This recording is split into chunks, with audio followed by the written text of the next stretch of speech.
Números capítulo 13, verso 25 ao verso 33. Você vai sentar já, eu sei que você está cansado de estar de pé, mas hoje é festa.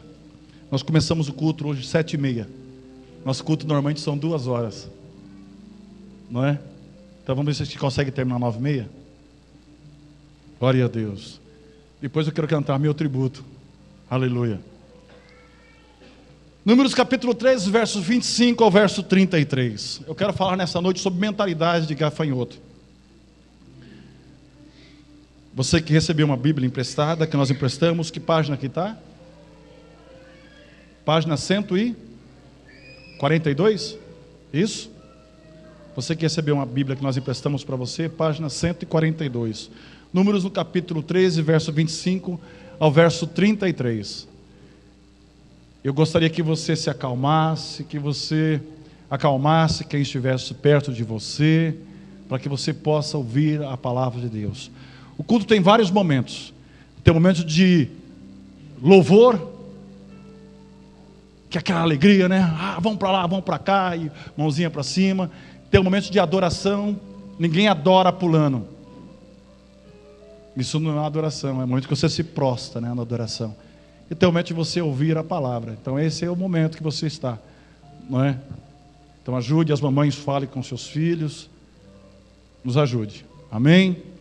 Números no capítulo 13, verso 25 ao verso 33. E eles voltaram a espiar a terra ao fim de 40 dias. Quantos dias, irmãos? E caminharam e vieram a Moisés e Arão e a toda a congregação dos filhos de Israel no deserto de Parã, em Cádiz. Eles disseram as notícias que eles tinham visto a toda a congregação, e mostrar-lhes os frutos da terra, frutos lindos. Penso que eram cachos de frutas grandes, uvas, quem sabe, não é? E contaram-lhe e disseram: fomos à terra que nos enviastes, e verdadeiramente mana leite e mel. Esse é o seu fruto. O povo, porém, que habita nessa terra é poderoso, e as cidades fortificadas e muito grandes. E também ali vimos os filhos de Enaque, os amalequitas que habitam na terra do sul, os heteus, os jebuseus, os amorreus e que habitam nas montanhas, e os cananeus que habitam junto ao mar e pela margem do Jordão. Então Caleb fez calar o povo perante Moisés e disse: certamente subamos e vamos possuir essa terra em herança, porque seguramente vamos prevalecer contra ela. Porém os homens com que eles subiram disseram: não podemos subir contra este povo, porque é mais forte que nós. E infamaram a terra que tinham espiado, e disseram os filhos de Israel: a terra pelo qual passamos a espiá-la é a terra que consome os moradores, e todo o povo que vimos nela são homens grandes. Também vimos ali gigantes, os filhos de Enaque, descendentes dos gigantes, e éramos aos olhos deles como gafanhotos, e assim também eram os seus olhos. Amém? Pai, nessa noite nós estamos na Tua presença, pedimos ao Espírito Santo que o Senhor venha falar conosco, não aquilo que nós queremos ouvir, mas aquilo que o Senhor precisa e que nós precisamos ouvir nessa noite, aquilo que o Senhor queira falar conosco, Pai. Que a Tua graça, Senhor, esteja na minha mente nessa noite, toma o meu intelecto, a minha voz, Senhor Jesus. Fale conosco através da Tua palavra, e que realmente a Tua palavra possa ser aplicada e colocada em prática, Pai, para as pessoas que estão aqui, aqueles que estão me vendo e ouvindo em casa, Senhor. Que Teu Espírito Santo possa alcançá-las também, no nome de Jesus. Amém? Tome assento, irmãos. Deus não vai desistir de você. Aleluia. Graças a Deus. Deixa eu falar uma coisa para você. Toda a mudança de uma pessoa passa pelo processo mental. Qualquer que seja a mudança, ela tem que passar pelo processo mental. Aliás, muitos de nós dizemos que Deus entra no nosso coração, não é isso? Nós, brasileiros, temos os nossos sentimentos e dizemos que Deus entra no nosso coração. Nós estamos falando na realidade da nossa mente, não é? Não no nosso coração físico. O judeu já fala diferente. Ele fala que Deus entra através das entranhas, o estômago. Porque na realidade o estômago parece ser o primeiro órgão que sente quando você está chateado e deprimido. Dói, né? Dá um desarranjo. Eu uma época passei tanto nervoso nesse lugar, mas tanto nervoso, que estar aqui rever algumas fotos, rever algumas situações, né? Para mim foi um privilégio. Eu quero louvar a Deus pela vida do Álvaro. Eu não sei mais quem te ajudou, Álvaro, em fazer esse vídeo, entendeu? Que seja essa bênção extensiva às pessoas que te ajudaram. De ver nesses 8 anos o que se passou aqui. E em alguns momentos era tanto nervoso, não é nervoso de raiva, nervoso de situação difícil, financeira inclusive, para manter esse lugar, que eu cheguei a vomitar água, não tinha mais o que vomitar.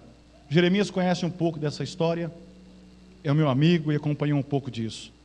Mas irmãos, eu quero falar para vocês o que diz em Romanos capítulo 12 e verso 2. E não sede conformados com este mundo, mas sede transformados pela renovação do vosso entendimento, para que experimenteis qual seja a boa, agradável e perfeita vontade de Deus. Eu não sei o que você está buscando, mas existe um segredo para Deus operar na tua vida. E eu gostaria que você saísse aqui dessa noite, pensando no que eu estou dizendo para você. Primeiro, o apóstolo Paulo fala para nós não sermos conformados com este mundo, mas vamos transformar o nosso entendimento, para que experimenteis qual seja a boa, para experimentar qual seja a boa, agradável e perfeita vontade de Deus. Então, para você experimentar a vontade de Deus na sua vida, primeiro, você tem que mudar o seu entendimento. Você tem que rever o seu processo de fé. Eu quero fazer um paralelo nessa noite com a nossa vida e com aquilo que nós lemos em Números, no capítulo 13, verso 25. Deus agora tira o povo do Egito. Deus promete uma terra ao povo do Israel. Todos conhecem a história de Moisés, vários filmes, todos aqui já viram pelo menos um filme dessa história. Os hebreus vieram no Egito escravos por 430 anos. Isso está lá em Êxodo capítulo 2, verso 40, não é? E no final desse período eles estavam submetidos a trabalhos forçados.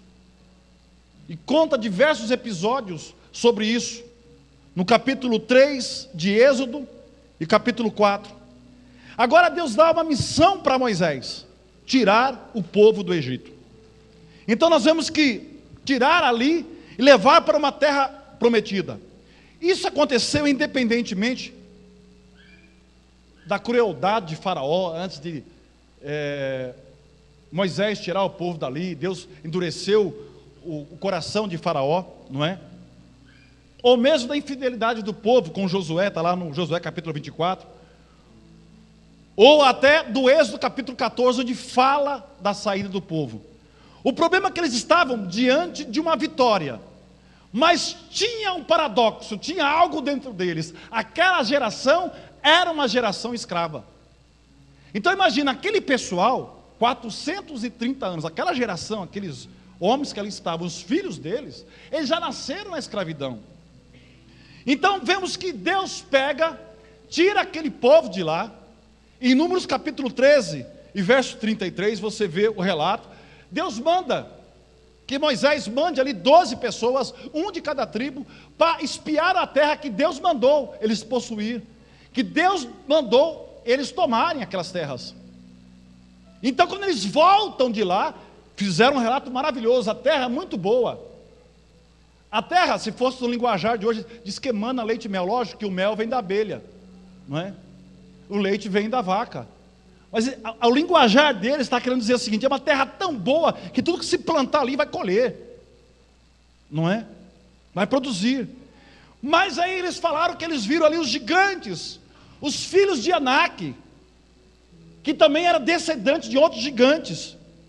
E eles falam que o gigante era tão grande que na proporção, olhando o gigante para eles, olha bem, eles eram do tamanho de um gafanhoto. Para uma pessoa olhar para outra e ter a proporção no olhar do tamanho de um gafanhoto, você tem que estar pelo menos acima de um prédio de 40 andares, pelo menos. Olha o que o medo faz. Olha o que o medo faz. Então veja que uma pessoa chamar outro de derrotado, de pequeno, de escravo, de coitado, é uma coisa. Mas agora, você mesmo chamar você de gafanhoto, de pequeno e derrotado, tem algo errado. O povo era escravo, tinha uma mente de escravo. O escravo só sabe trabalhar, só sabe cumprir ordem, não precisa decidir, não precisa tomar decisão, até porque não é dono das suas próprias decisões. E tem pessoas que estão na presença de Deus, na casa de Deus, com a mente escrava, não consegue fazer nada, nem espiritualmente, nem materialmente para crescer. É interessante que às vezes eu vou à minha terra natal, que é Tupã. Eu louvo a Deus por vocês estarem aqui. É uma parte de mim que está aqui hoje, graças a Deus por isso. E encontro aquelas pessoas que eu não vejo há 10, 15 anos, naquela mesma passadinha, naquele mesmo jeito. Você pergunta-se, como é que está? Está daquele mesmo jeito, Claudinei. E que você faz aquilo que eu sempre fiz. As pessoas não têm nada de novo para contar. Nada de novo para contar. Porque às vezes a mente é escrava. Aquele povo de Israel acostumou a pensar como escravo, agir como escravo. Nós vemos que quando foi decretada aqui a abolição dos escravos, muitos escravos do Brasil foram até as porteiras das fazendas, e com medo de enfrentar a estrada e não saber o que vinha pela frente, eles voltaram e começaram a trabalhar para os seus senhores, a troco de comida, com medo do novo. Mas Deus te convida nessa noite a viver em novidade de vida. O novo para nós assusta. O novo dá um gelo. É um novo desafio. Isso assusta a gente. Quando a gente sai da zona de conforto, é muito complicado. Confesso para vocês que algumas atitudes minhas nesse lugar, eu nem paro mais para pensar. Porque se eu paro para pensar, me dá um gelo. Me dá um gelo. Me dá um gelo. Pela grandeza da obra de Deus neste lugar. Mas nós estamos aqui para parar, para pensar. Nós estamos aqui para caminhar, para caminhar, para caminhar. E vamos para a terra prometida. Amém, irmãos? Amém. Glória a Deus. Se nós temos vitória hoje, é porque ontem nós pensamos como vitoriosos. A fé é o firme fundamento das coisas que não se vê, mas que se espera. Está lá em Hebreus capítulo 11, verso 1. Você não vê, mas você espera. Quem espera, imagina o que espera. Alguém que vai esperar alguém, em algum lugar, mesmo que não conheça essa pessoa, imagina como ela é, não é? É interessante, às vezes eu ouço alguns radialistas, e ultimamente tenho pesquisado bastante, até para ver algumas vinhetas, copiar algumas vinhetas para a rádio, não é? E ouço algumas vinhetas, o cara tem uma voz, né? E a gente imagina uma pessoa, e quando a gente vai lá no YouTube ver ele falando, nossa, é esse aqui que fala, né? A gente imagina uma pessoa e vai ver totalmente diferente daquilo que a gente imaginou. A fé também tem um processo imaginário. O que é que você está esperando nessa noite? Porque a fé é o firme fundamento das coisas que não se vê, mas que se esperam. Pensar como homem livre é diferente. Você vai ter que decidir. Há pessoas que não decidem. Nós estamos vivendo, neste momento, uma geração complicada. Nós não estamos formando pessoas para a vida. Tem pessoas que não saem das suas casas com 30, 40, 50 anos. É a geração nem. É a geração que tem medo de tomar decisão. Tem medo de enfrentar a vida. Um homem livre, ele tem que pensar livre. E eu vou dizer uma coisa para você: o homem que pensa livre, mesmo que ele esteja preso em uma cadeia física, ele vai continuar sendo livre. A exemplo de Nelson Mandela, que passou 20 anos preso, mas a mente estava livre. Se entrasse um pedaço de papel na sua cela, e aquele pedaço de papel saísse da sua cela, causava uma revolução para as pessoas que iam para fora. E Jesus te chama nessa noite para você ser livre.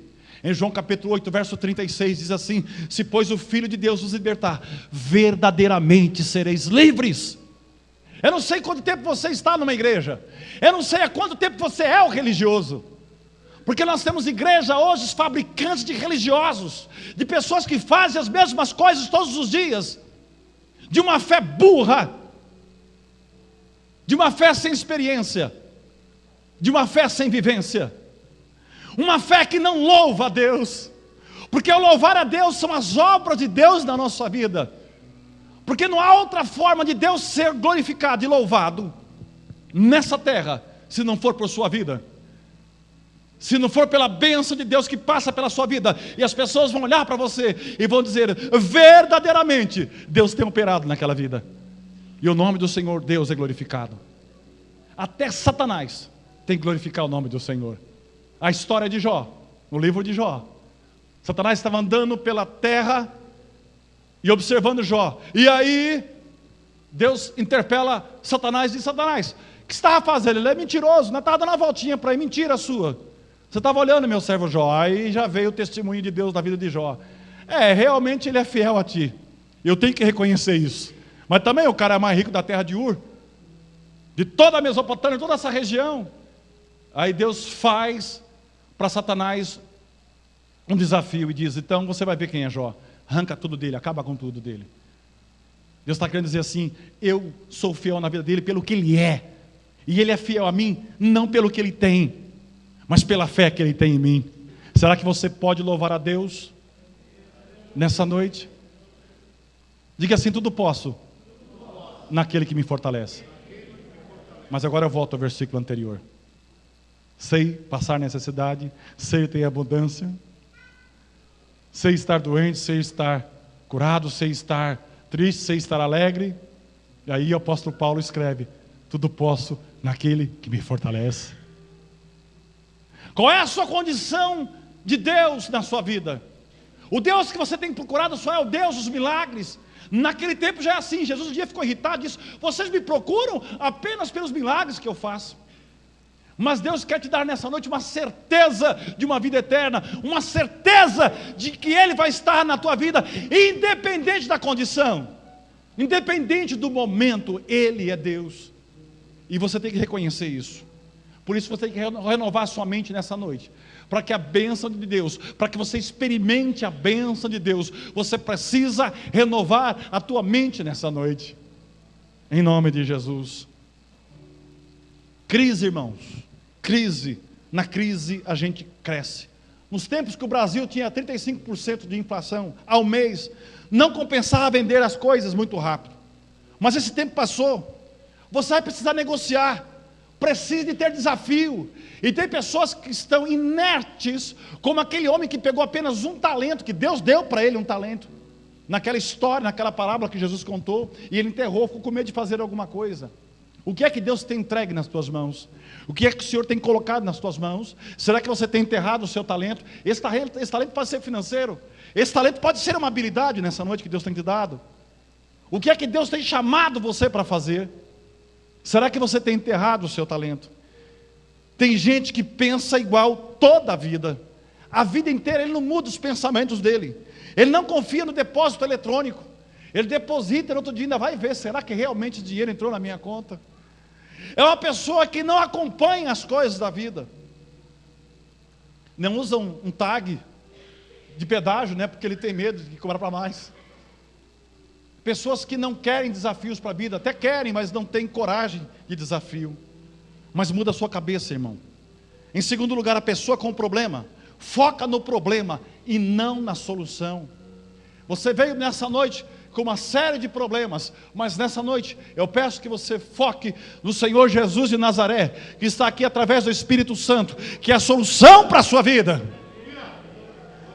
A Bíblia conta a história de uma mulher que tinha como focar num problema, que ela sofria 12 anos de hemorragia, ela menstruava o tempo todo.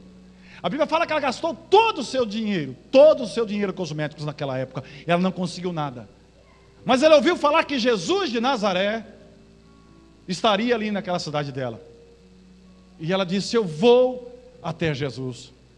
Ela não focou no problema dela, ela já tinha vários problemas. Primeiro era a doença dela, que era uma fraqueza, ela estava debilitada, estava anêmica. Segundo, ela não podia estar em público, porque se ela estivesse em público, alguém visse, ela podia ser apedrejada. Porque segundo a lei, lá em Levítico diz que a mulher, que quando estava menstruada, era considerada imunda. Ela é uma mulher que não tinha liberdade, não poderia estar na sala com as pessoas que chegavam na sua casa. Ela tinha uma série de problemas para focar, para não ir ao encontro de Jesus. Mas se você pensar nessa noite, que a solução da sua vida está aqui, nesse momento, nessa hora, Algo extraordinário vai acontecer na sua vida. Muda a tua mente nessa noite, meu irmão. E aquela mulher não focou mais no seu problema. Ela disse: eu vou ter com Jesus. E se eu tão somente, pela minha fraqueza, eu conseguir relar na roupa de Jesus, porque ela sabia que ela não conseguiria sequer dar um abraço em Jesus, porque a multidão era muito grande, as pessoas apertavam Jesus, onde Jesus estava era muita gente. Mas ela foi na fé de apenas encostar o seu dedo em Jesus, na roupa de Jesus. E a fé daquela mulher fez com que Jesus a esperasse ela. E Jesus já sabia que ela iria relar nas suas vestes. Aí aquela mulher fraca, debilitada, coloca a burca como queira chamar, se esconde naquela multidão, empurra para cá, empurra para lá, e com muito esforço, e vai, e tenta, e vai lá. E Jesus, onisciente, sabia: ela vai encostar em mim. Oh, irmão, encosta em Jesus nessa noite. Encosta em Jesus nessa noite. E aí, ele foi lá, e ela foi e conseguiu relar em Jesus. Jesus para e faz a pergunta a pergunta mais idiota que alguém poderia fazer numa multidão que estava empurrando lá para cá: alguém tocou em mim? Os discípulos: Jesus, todo mundo está empurrando você desde a hora que você começou a andar. Você pergunta que alguém tocou em mim? Sim, alguém tocou diferente. Alguém tocou não focando no problema. Alguém não tocou pensando na doença. Alguém tocou focando na solução e na cura.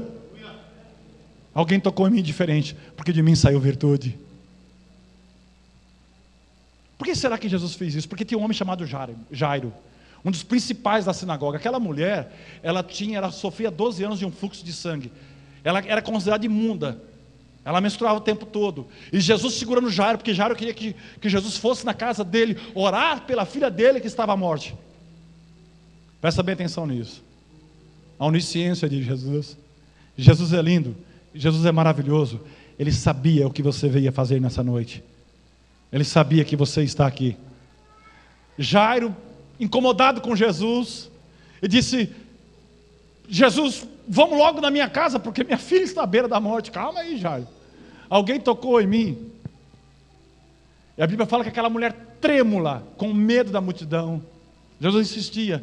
Ela chegou e disse para Jesus: eu te toquei, Jesus. Eu acho que quando ela tirou a burca e mostrou o seu rosto, as pessoas: Jesus disse: vai em paz. Quem poderia atestar que aquela mulher foi curada de fato? Quem poderia dar carta de alforria para aquela mulher andar na cidade? Todo mundo conhecia ela. Mas uma coisa maravilhosa estava para acontecer. Um dos principais religiosos da sinagoga estava ali com a filha à beira da morte. E quando Jesus chega na casa de Jairo para orar pela filha de Jairo, já estava morta. E Jesus ressuscita aquela menina. Quem que você acha que lá no Sinédrio foi a testemunha para aquela mulher poder depois andar na rua livremente? Mas viu, será que esse Jesus curou mesmo? Eu falo: olha, eu tenho certeza, ele é um dos principais da sinagoga, um dos chefes religiosos. Eu tenho certeza que ele curou essa mulher. Essa cura para essa mulher foi fichinha, porque a minha filha estava morta, ele ressuscitou. Aleluia. Isso que você trouxe nessa noite é fichinha para Deus. Aleluia. Porque Deus é grande e é maravilhoso. Aleluia. Glória a Deus. Tem gente que não acredita em si mesmo. E quando eles voltaram de lá, que estavam olhando aquela terra que Deus mandou Israel, Deus mandou os hebreus tomar aquela terra por herança, não é? Números capítulo 13, verso 30. E eles começaram a questionar: mas não, o povo lá é muito grande, é muito perigoso, os gigantes. E Caleb então fez calar o povo. Caleb queria ir para cima. Vamos lá, o Senhor nos deu essa terra. Nesses 8 anos, você tem ideia do que eu passei por aqui? Você tem ideia das conversas que eu ouvi até de evangélicos que por falta de fé falavam: pastor, vamos alugar um lugarzinho para nós ir, um puxadinho. Deixa eu falar uma coisa para você. O Deus que eu sirvo é aquele que chama as coisas que não existem como eu acho se fossem. O Deus que eu sirvo sonhava com esse projeto. O Deus que eu sirvo sonhava com que você estivesse aqui nessa noite. Os homens então ficaram com medo. E disseram: não poderemos subir contra aquele povo, é mais forte que nós. E eles começaram a inflamar o povo, infamar o povo. E o povo começou a ficar com medo. E aí Deus diz: para cada dia que vocês ficaram olhando a terra lá, foram 40 dias, para cada dia vai ser um ano no deserto. Ficaram 40 anos no deserto. Toda aquela geração se passou no deserto. O Senhor tem chamado para a sua vida. E a cada dia, e a cada ano que se passa, é um dia menos do projeto de Deus acontecer na tua vida. Muda a sua mente nessa noite, meu irmão. Você está atrasando o projeto de Deus na tua vida. Pastor, mas será que eu posso atrasar o projeto de Deus na minha vida? Pode, é só você que pode. Porque Deus trabalha exatamente com o seu livre-arbítrio.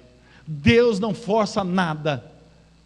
Deus não impõe nada. Deus espera você. Você tem muitas histórias do passado para contar. Você conta que no passado você fazia, você acontecia. Deus não quer mais saber do passado, a não ser como referência ou experiência para a sua vida. Deus quer fazer hoje na tua vida. Deus quer agora. Deus quer hoje na tua vida. O passado ficou. Reaja, irmão.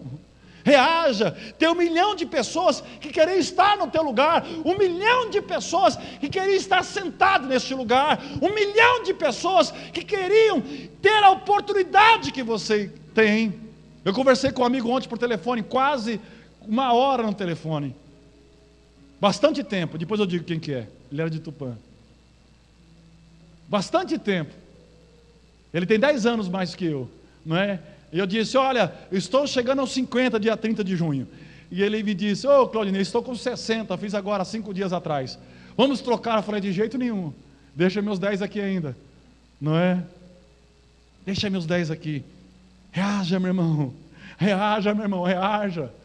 Deixa de ter a mente pequena. Deixa de ter a mente de gafanhoto. E cada dia que você fica na sua casa olhando para aquela televisão, perdendo tempo no Facebook, perdendo tempo no WhatsApp, a vida está passando. A vida está passando. E aí nós começamos a ver pessoas que começaram antes da gente, passaram pela gente, estão na frente da gente. Mas como é que pode? Aquele menino, rapaz, aquele menino já é um pastor.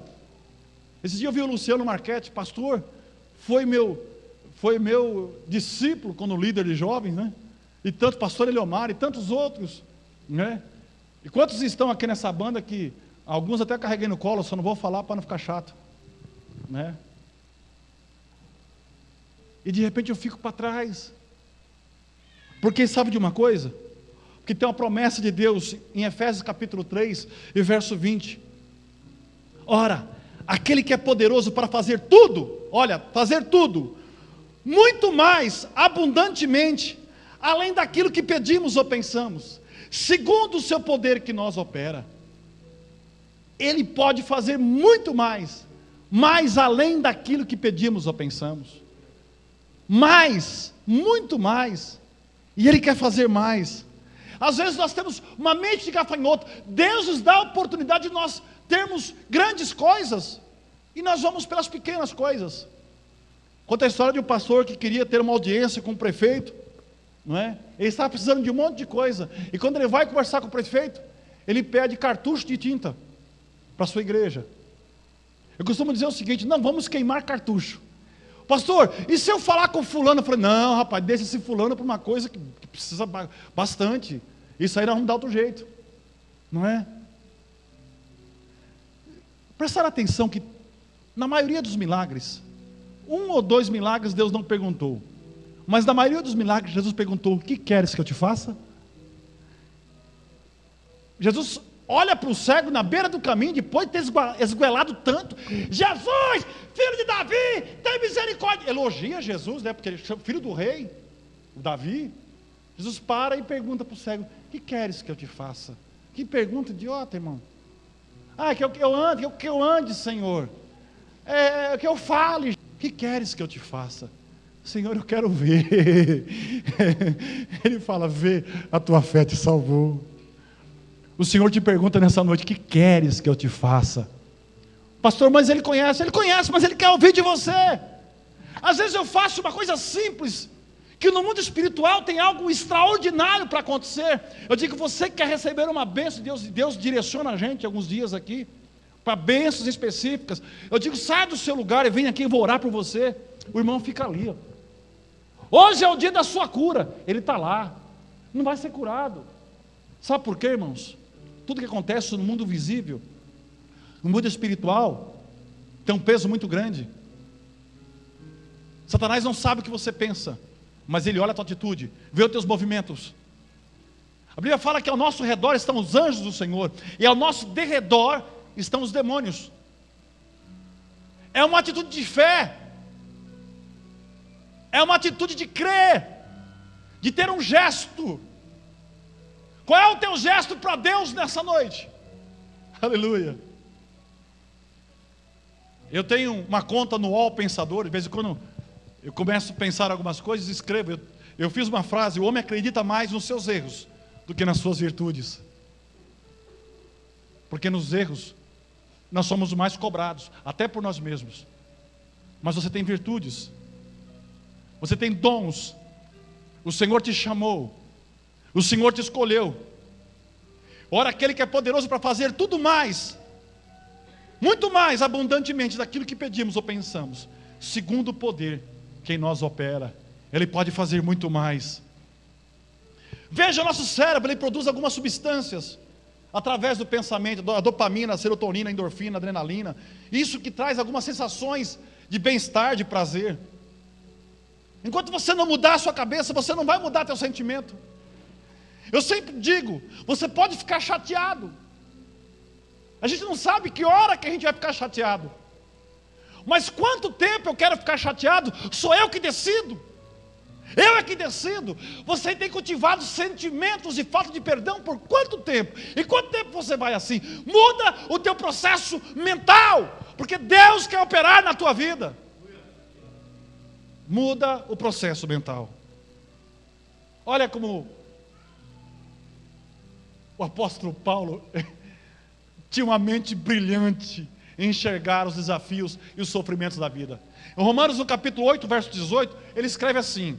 Deixa eu falar primeiro. É o camarada que foi preso injustamente várias vezes, apanhou com chicotes nas suas costas com lascas de osso. É o camarada que foi arrastado por um cavalo, pelos seus pés, foi arrastado assim, o seu corpo ia rodando, ia se machucando. Aí ele vai e escreve, olha bem, o processo mental do apóstolo Paulo, Romanos 8, 18. Porque para mim, tenho por certo que as aflições desse tempo presente não são para comparar com a glória em que nós há de ser revelada. Olha a visão que o apóstolo Paulo tinha. Ele dizia que essas aflições do tempo presente não era nada perante aquilo que Deus tinha para entregar. E aí ele faz uma oração antes de ser decapitado. Combati o bom combate, acabei a minha carreira, só me resta, combati o bom combate, acabei minha carreira, mas guardei a fé, só me resta receber a coroa de justiça que Deus tem preparado para os seus. Aleluia. Irmãos, uma pessoa deprimida, ela não penteia o cabelo, até a higiene às vezes ela se esquece. Uma pessoa deprimida, ela começa a viver à margem, não tem vontade de sair de casa. Mas essa noite, o Espírito Santo de Deus quer te libertar, porque você ficou em algum momento do passado, você ficou estaca da tua vida lá no passado e ficou lá. Deus te diz para você nessa noite, você está agora me questionando, eu vou falar exatamente o que você me questionou agora, para provar que é Deus que está falando com você. Como é que ele sabia disso? É exatamente isso que Deus quer, que você volte lá onde você enfincou aquela estaca, tira de lá e começa a viver a tua vida. Você parou a tua vida naquele momento, de lá para cá você não viveu mais, mas o Espírito Santo te convida a viver em novidade de vida. Para de pensar como medíocre. O Senhor Deus te deu a terra, a vitória é sua. Nada vai impedir a promessa de Deus na tua vida. Ele quer mudar o seu pensamento. Ele quer mudar a tua vida. Aleluia. Glória ao nome do Senhor Jesus. Glória ao nome do Senhor Jesus. Eu quero novamente falar Romanos 12:2. E não sedes conformados com este mundo.